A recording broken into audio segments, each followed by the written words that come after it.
Bonsoir à tous, merci de nous retrouver comme chaque soir en direct sur KTV. Nous sommes le lundi 28 juin à la une de cette édition. Le second tour des élections cantonales a rendu son verdict. Les électeurs ont réservé de nombreuses surprises puisque seuls 3 conseillers départementaux remplissent pour un second mandat consécutif. Place maintenant au 3e tour avec l'élection du président. Et sans surprise, Mansour Kamardine sera candidat après sa victoire dans le canton de Sada Chirongi. Une victoire de justesse à l'issue d'une journée sous tension. Déroulé des événements dans ce sujet signé Jaïdi Maolida. Il est 18h, les bureaux de vote ferment leurs portes. Pendant que les assesseurs procèdent au dépouillement des bulletins, du côté des QG de campagne, la pression monte chez les partisans des 2 candidats en lice, même si d'un côté comme de l'autre, c'est la confiance qui règne. À quelques minutes des résultats, on est plutôt confiant parce qu'il y a eu une forte mobilisation dans nos rangs. On commence à stresser, ce qui est normal. Mais on croise les doigts et on espère surtout, au regard de la mobilisation, qu'on pourra remporter les élections.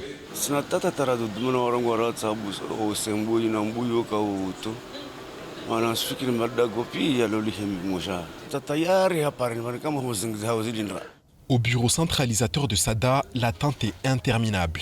Aux alentours de 21h30, c'est la libération. Mansour Kamardine et son binôme Tahamida Ibrahim l'emportent avec 50,26% des voix. Une victoire ayant une saveur particulière pour le nouveau conseiller départemental de Sada. Ses premiers mots dénoncent une triche présumée chez ses adversaires. Il y a eu des fraudes en tout genre.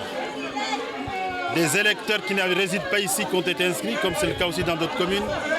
De l'argent qui a été versé, ce qui est contraire aux articles 9 et suivants du Code électoral, les articles 89 et suivants du Code électoral. Et tout ça au vu et au su à la barbe de l'État. Parmi ceux qui ont été rémunérés, il y a qui ont pris l'argent mais qui ont compris qu'il fallait quand même servir les intérêts du territoire.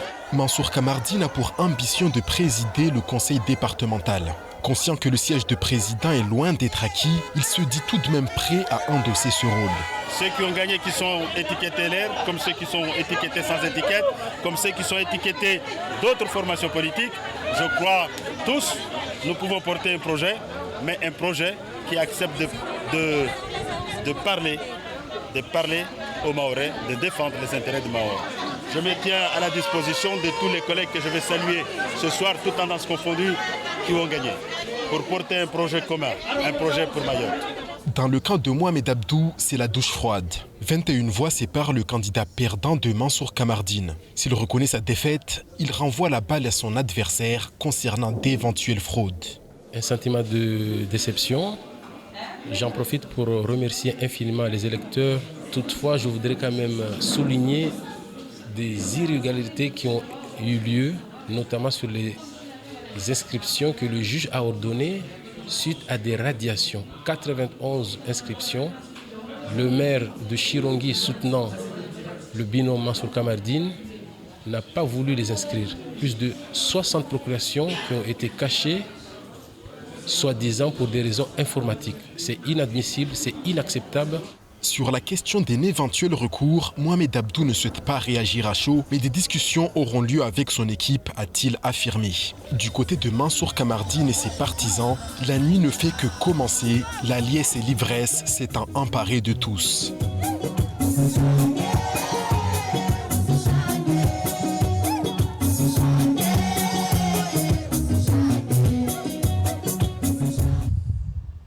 Direction le chef-lieu maintenant. Au premier tour, Mamoudzou 3 était l'un des cantons les plus disputés avec 10 binômes.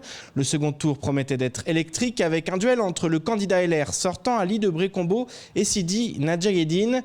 Et à l'arrivée, c'est ce dernier et sa binôme Hélène Polozek qui l'ont emporté avec 53% des voix. Une victoire qui a enflammé le village de Kaweni où la population est descendue dans les rues pour fêter le succès de leur candidat.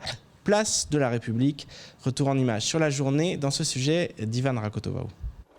En ce matin de second tour, dans le bureau de vote Kaweni Post, il plane comme une atmosphère de calme avant la tempête. Pourtant, dans les urnes, la bataille est déjà lancée entre le binôme Hélène Polozek, Nadjaïdine Sidi d'un côté et de l'autre, Abdou Saouda et le conseiller sortant Ali de Brécombo. Matinal, ce dernier s'est rendu tôt dans son QG à Kaweni. Son état d'esprit, confiant et déterminé. Je suis un sportif Donc jusqu'au dernier coup de sifflet, on va se battre. Je suis d'autant plus confiant qu'on a eu des ralliements, les ralliements qu'il fallait. Maintenant, nous comptons sur le report de voix. Mais voilà, si ça se concrétise, il ne devrait pas y avoir de soucis. À quelques pas de là, ambiance plus tendue dans le QG de Nedjaïdine Sidi, où le candidat déplore l'organisation du scrutin à Kaoni village. Quand on regarde tous les bureaux de vote de la commune de Mamoudzou, les entrées sont ouvertes. Et sur Kaweni, on a fermé au bureau 46, on a fermé le portail et on a mis les électeurs sur la voie publique. On les a mélangés avec les soutiens des candidats qui sont dehors, qui peuvent à tout moment créer de la crispation, créer des soucis. Et je suis scandalisé de cette façon de faire, alors que c'est une élection qui doit être transparente, que le meilleur gagne. Dans le bureau en question, les électeurs venus en nombre sont effectivement filtrés à l'entrée pour des raisons sanitaires. Devant la grille, beaucoup attendent depuis plusieurs dizaines de minutes sous un soleil de plomb. Personne n'aimerait être sous le soleil comme ça, attendre, mais on est obligé de venir pour remplir son devoir de citoyen. Je suis venu ce matin-là pour venir voter, pour construire l'avenir des jeunes de Kaweni à part ça, parce qu'il y a beaucoup de jeunes qui traînent sans boulot. On ne peut pas s'abstenir et venir à l'heure de faire le bilan reprocher à celui qui sera là comme quoi c'était pas le bon. Et les citoyens se seront relativement peu abstenus, avec 61% de participation sur l'ensemble de l'agglomération de Mamoudzou. Après la fermeture des bureaux de vote, à 18h, c'est au tour des équipes de campagne de rentrer en jeu et d'appeler chaque bureau pour collecter les premiers résultats des dépouillements. On a deux résultats, différents bureaux, deux bureaux. Et là, la différence, c'est un petit peu serré les résultats, mais bon, nous, on est patients que il n'y aura pas de souci. Si dans le QG de Nedjaïdine Sidi, l'excitation commence à monter, à 19h30, ambiance maussade dans le camp Ali de Brécombo. Le candidat serait pour le moment battu. C'est ce que j'ai entendu à droite à gauche, je vais dire, c'est comme on a échoué. Et c'est dommage. Pour moi, c'est vraiment dommage. Vous pensez maintenant, à l'heure actuelle, que vous avez perdu ? Oui, tout à fait, 100%. Et quelques minutes plus tard, l'arrivée des derniers résultats le confirme.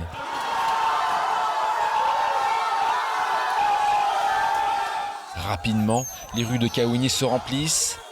La foule en délire cherche leur vainqueur, Nedjaïdine Sidi, chez lui, et le porte en triomphe. Dans un concert de cris et de klaxons, le cortège mène son champion jusqu'à la place de la République, noire de monde, où il rejoint sa binôme Hélène Polozek. Je suis très fier de cette victoire parce que c'est pas ni la victoire de Kaweni et ni la victoire de Mamoudzou, c'est la victoire du canton 3. Hélène Polozek et moi, la population a démontré ici combien il fallait du changement. Je rejoins parfaitement ce qu'a dit Sidi, encore une fois. Sous les yeux de leur mentor, Mohamed Majani, les deux nouveaux élus savourent leur victoire. Une victoire d'autant plus marquante face au candidat du parti Les Républicains avec un score de 53%. La foule, elle, aura quitté la place de la République un peu avant 10h pour continuer la fête à Kaweni. Et l'une des autres grandes victoires a eu lieu dans le canton 2 de Mamoudzou. Le binôme mené par Zaïdou Tavandaï affrontait celui d'Eliassir Manroufou. Après une semaine intense pour convaincre les électeurs, la journée a été tendue jusqu'aux alentours de 20h. En effet, c'est à 7h que le verdict est tombé. Eliassir Manroufou et Laïni Abdallah Bouana sont devenus les conseillers départementaux du canton 2. Une grande victoire fêtée comme il se doit de Mtsapere à Cavani. Au montage, Leslie Vumenet. Zaïdou Tavandaï face à Eliassir Manroufou, c'est le duel qui anime le second tour dans le canton 2 de Mamoudzou. La semaine passée, c'est Zaïdou Tavandaï qui est arrivé en tête, mais au jeu des alliances, ce second tour semble plus ouvert. Après une journée tendue où les candidats ont abattu leur dernière carte, dans le QG de Mamoudzou Sénou, la tension commence à monter. Eliassir Manroufou, lui, veut rester lucide et fair play quant aux résultats à venir. Bon, on se sent relativement confiant. De toute façon, nous faisons confiance à la population de notre canton. Mais toujours est-il que nous sommes des bons candidats et en toute démocratie, nous respecterons le choix qui sera fait par la population. Dans les QG, c'est un peu deux salles, deux ambiances. Du côté de Réussir Ensemble, la concentration est à son comble et les visages fermés. Dans le cas de Mamoudou Senou, l'impatience est au rendez-vous, mais il flotte comme un vent d'optimisme. Pour cette dernière ligne droite avant les résultats, Elias Sirman Roufou a d'ailleurs décidé de rester au milieu de ses proches, là où Zaidou Tavandaï a préféré s'isoler. Ce moment-là sera partagé avec les militants, avec l'équipe de campagne. De toute façon, la décision, comme je l'ai dit tout à l'heure, la décision qui est celle des habitants de notre canton, sera la nôtre aussi. Donc c'est un moment que nous partagerons en famille ici, un moment que nous partagerons avec notre équipe, parce que nous formons cette grande équipe de Mamoudou Senou. Et bien, nous la partagerons ensemble. Donc on sera là à notre QG, on invite tous nos militants à venir nous retrouver pour partager ce résultat, quoi qu'il en coûte et quoi qu'il en soit, parce que nous avons, mine de rien, fait un travail formidable en si peu de temps. Un travail formidable récompensé. En effet, alors que les téléphones n'arrêtent plus de sonner, tout à coup, c'est la délivrance. Les partisans de Mamoudou Senou laissent éclater leur joie. Il reste pourtant encore quelques bulletins à dépouiller. Puis soudain, plus aucun doute, Elias Sirman Roufou et Laini Abdalabouana sont les nouveaux conseillers départementaux de Mamoudou II. Une victoire sous forme de sacre, car durant près de 2 heures, une grande parade va prendre place du QG Amtsapéré jusqu'au rond-point des Petits Loups à Cavani. Des scènes de liesse qui sont conclues par quelques mots des nouveaux représentants du canton 2, place désormais au 3e tour où Elias Sirman Roufou se verrait bien occuper le siège tant convoité de président du conseil départemental.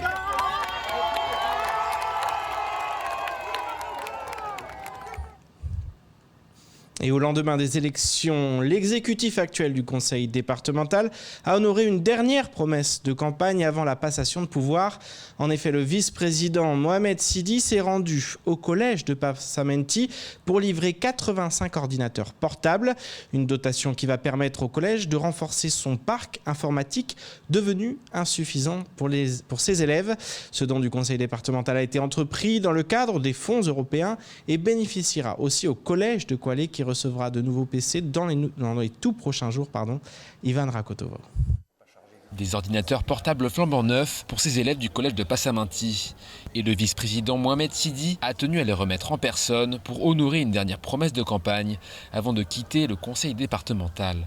Il y a 85 ordinateurs qui sont livrés aujourd'hui.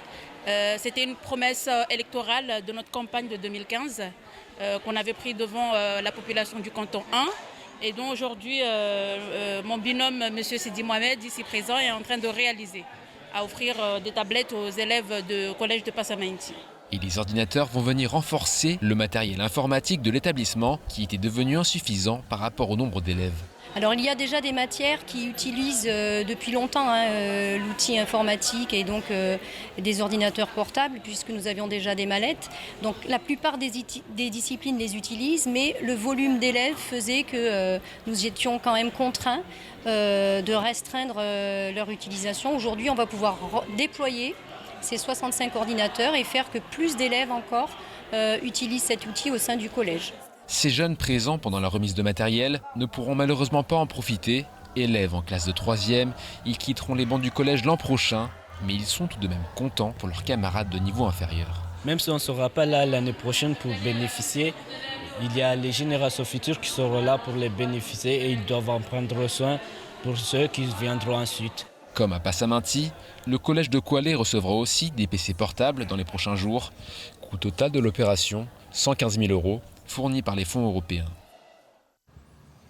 Et il est temps de regarder le reste de l'actualité locale. En bref, avec notamment la reprise des activités dans les mosquées ou encore l'ouverture complète du site du CHM Martial Henry en Petite Terre.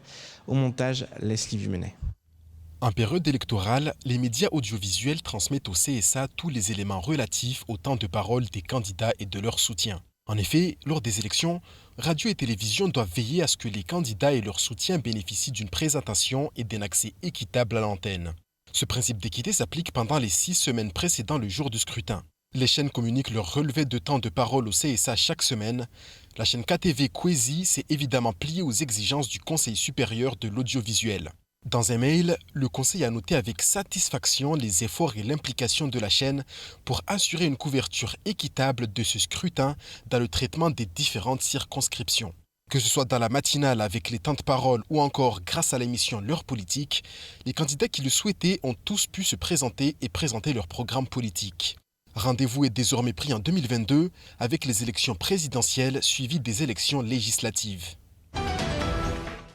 Le préfet de Mayotte a décidé d'assouplir plusieurs restrictions sur le gouvernement. C'est le cas pour les lieux de culte qui sont désormais ouverts sans limitation de jauge sous réserve de respecter un protocole strict et le respect des gestes barrières. Une décision liée aux chiffres de l'épidémie.